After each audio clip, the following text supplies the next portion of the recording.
Hola a todos, en este video voy a mostrar cómo en el iPhone 17 puedes ajustar el tamaño de la fuente y del texto.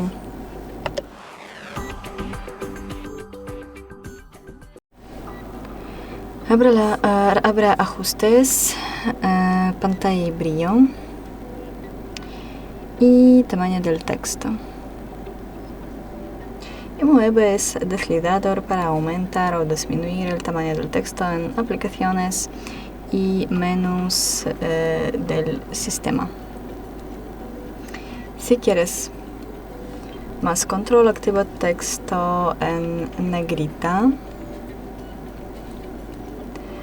y esto hará que la letra sea más gruesa y fácil de leer. Eso es todo. Gracias por ver, denle like y suscríbanse a nuestro canal. Adiós.